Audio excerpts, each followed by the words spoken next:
Yo, what's up mga katabang? Welcome back ulit sa aking YouTube channel. Ayun, nandito na naman ang inyong taga-update sa biyahe at meron na naman po tayong panibagong information na nakuha para ihatid ko sa inyo at para inyong malamang kung anong biyahe at kung saan na lugar ang punta ng bus na ito dahil naglabas sila ng panibago nilang biyahe. So ayun mga katabang, ayun, nandito na naman po ako at sana sa mga hindi pa po nakapag-subscribe sa aking YouTube channel, please subscribe my YouTube channel at pindutin nyo po ang bell notification at i-all nyo po ito para sa mga bago kong upload ay manonotify agad kayo. So ayun mga katabang, disclaimer lang po, ito pong i-update natin ngayon ay panibagong labas, yun po ang ibibigay ko sa inyo. At yun din po ang ipapaalam ko sa inyo at para po may hatid ka sa inyo ng maayos, simulan na natin to. Mag-intro muna tayo.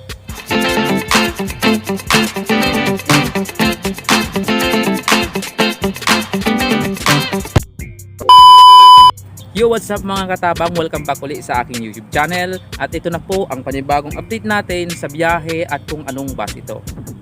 Ang bus pong ito po ang Antonina Line. Ayan po ang Antonina Line. Naglabas po ang Antonina Line ng panibagong nilang destination ng kanilang biyahe at ito na po yon. Okay, para po sa Tabaco to PITX, meron po silang biyaheng March 1, March 3, March 5, March 7, March 9, March 11, March 13, March 15, March 17, March 19, March 21, March 23, March 25, March 27, March 29 at March 31. Yan po ang biyahe ng Antonina Line galing ng Tabaco to PITX. Ang alis po ng bus sa Tabaco ay 4 PM. Okay. Para naman po sa Manila to Tabaco, ayun po, yan po ay pabalik ng Tabaco galing ng PITX. Ito naman po ang mga petsa na meron silang biyahe. Meron po silang March 2, March 4, March 6, March 8, March 10, March 12, March 14, March 16, March 18, March 20, March 22, March 24, March 26, March 28, at March 30 at April 1. Ayan po ang biyahe ng Antonina Line galing ng Tabaco at papunta ng PITX at galing naman ng PITX pabalik ng Tabaco City. Okay, anong bus ba ito? Ito pong bus na Antonina ay ordinary po. Ordinary bus lang po ang biyaheng ito. Magkano ba ang pamasahe? Ang pamasahe po ay 800 pesos only. Tabaco man yan nanggaling o PITX man manggagaling. Okay, sana po ay inyong nakuha. Okay. Para naman po sa mga umuuwi ng Pilar, ayun po. Ito pa po ang biyahe ng Pilar to PITX. So makinig po kayo. Pilar to Manila PITX, ito po ang biyahe. Meron pong March 2, March 4, March 6, March 8, March 10, March 12, March 14 at March 16, March 18, March 20, March 22, March 24, March 26, March 28 at March 30. Ang alis po ng bus sa Pilar ay 3 PM ng hapon. Papunta po yan ng Metro Manila o PITX. So ayun po, pabalik naman po ng Pilar. Ito naman po ang schedule ng kanilang petsa. Meron po silang March 3, March 5, March 7, March 9, March 11, March 13, March 15, March 16, March 17, March 19, March 21, March 23, March 25, March 27, March 29 at March 31. Ayan po ang mga petsa na schedule ng Antonina Line papuntang Pilar, Pilar Sorsogon o pabalik man niya ng Metro Manila.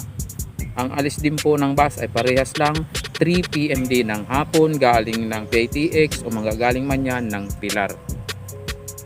Anong bus po ito? Ang bus po ay ordinary, ngunit po hindi ilinagay ang kanilang pamasahe kung magkano.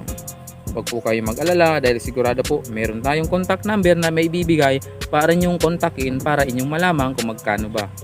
At kung alam niyo kung kayo naman po ay taga Pilar o alam niyo naman ang terminal diyan sa Pilar ng Antonina Line, pwede po kayong pumunta na lang doon at doon na kayo kumuha ng ticket o mag-book. Ganun din po sa Metro Manila, kung alam niyo din ang PATX, pwede na po kayong dumirekta lang doon. Ayaw niyo naman, meron po akong ibibigay na contact details para inyong tawagan maya-maya po lamang. Para naman po sa Tiwi to PITX o manggagaling man yan ng PITX to Tiwi, ang schedule po ng Antonina Bus Line galing ng Tiwi 3 PM ng hapon at galing naman po ng PATX to Tiwi 6 PM ng maggagabi na. Wala pong petsa dahil po ang nakalagay dito ay daily trips. So ayun mga katabang, ang Tiwi to PITX at PATX to Tiwi, araw-araw po may biyahe ang Antonina, huwag kayong mag-alala. Ganun din po sa mga taga dyan sa Albay o malapit kayo sa Tiwi, pwede na kayong dumirekta doon sa terminal ng Tiwi sa Antonina kung malapit lang kayo. O kung malapit din naman kayo sa PITX, sa tuwi kayo ng Tiwi, pwede mo ngayon pumunta sa PITX para doon na kayo mag-book at magkuha ng ticket. Ang bus po na babiyahe dyan ay Aircon. Ito po yung 2x2 set, 2x2 seat, yung dalawa na atang upuan. Aircon bus at kung magkano ba ang pamasahe? Ang pamasahe po ay 1,050 pesos only. Manggaling ka man ng Tiwi, manggaling ka man ng PITX. About naman po sa requirements, lagi pong hinihingi ang requirements, valid ID at vaccination card. Hindi po magbabago yan. Lagi pong vaccination card ang hihingiin ng mga bus na bumabiyahe ng probinsya. Depende na lang po sa local government o LGUs kung ano ang kailangan nila pagpapasok ang bus sa kanilang probinsya. So ang alam ko po dito sa Albay o dito sa Bicol ay vaccination card at valid ID. Pero po kung wala kayong vaccination card o kung wala pa kayong bakuna, sa PITX po ang pagkakaalam ko ay antigen. Kailangan nyo po magpresenta ng swab test sa PITX bago kayo umalis ng PITX. Yun po ang pagkakaalam ko, pero inuulit ko po, hindi po ako sigurado kung ganun yun pa rin ang patakaran ngayon sa PITX kasi hindi ko po napapasyalan ang PITX na yan. Pero sa pagkakaalam ko at sa aking pag-research, yan po, pag wala kayong vaccination card, kailangan nyo magpa-antigen dyan sa PITX mismo. Hindi kayo pwede magpa-antigen kung saan. Kung sa PITX kayo manggagaling, sa PITX kayo magpapa-antigen sa 3rd floor po. Nandun ang kasi dyan ako nagpa-antigen noong umuwi ako ng Bicol. Okay, ito na po ang contact details ng Antonina para inyong tawagan kung meron kayong mga katanungan. Okay, para po sa Globe 0906 654 4054, yan po ay Globe. Okay, ito naman po yung isa pang contact details nila. Globe din po ito, parehas lang pala Globe yan. 0935 405 1521. Ayan po ang mga contact details ng Antonina Bus Line. Kung mahilig naman po kayo sa Facebook, pwede po kayong pumunta sa @Antonina Line Official sa Facebook page nila. Ayun po, paki-follow na lang po kung gusto niyo maging updated kayo sa kanilang mga linalabas na information. Pwede niyo po i-follow ang Facebook page ng Antonina Line sa Facebook page nila. So ayun mga katabang, maraming salamat sa inyo at sana po ay nakapagbigay ako sa inyo ng maganda na namang information about sa biyahe at sana ay nahihatid ko sa inyo ng maayos ang gusto nyong malaman about sa biyahe ng Antonina Line pauwi ng Bicol o palabas man ito ng Metro Manila. So ayun, maraming salamat po. Sana po sa mga nanood, huwag niyo makalimutan na i-subscribe ang aking YouTube channel, Pasamok TV, at pindutin niyo po ang bell notification para mag-update kayo sa aking bagong mga video.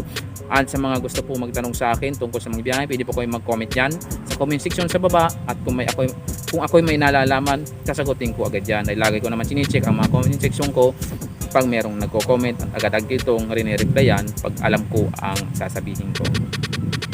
Okay. Siguro alam ko naman mga sasabihin ko sa inyo dahil video creator ako o isang vlogger ng mga biyahe. Kaya siyempre meron din ako manalalaman about sa biyahe, pamasahe, requirements at kung saan mga patungo yung mga bus. Ayun po, kung meron po kayong gustong ipa-update sa akin kung anong bus po ito, pwede nyo i-comment dyan sa baba. At i-update ko ito pag sa susunod ng mga vlog, pwede kong i-update ito para inyong malaman kung gusto niyo malaman ang mga biyahe ng bus na gusto niyo i-update sa akin. So ayun, ako nga pala si Pasamok TV. Maraming salamat sa inyo. Hanggang dito na lang ang vlog na to at see you my next upload about sa biyahe o travel update ni Pasamok. So ayun, bye bye na. Ingat kayo lagi.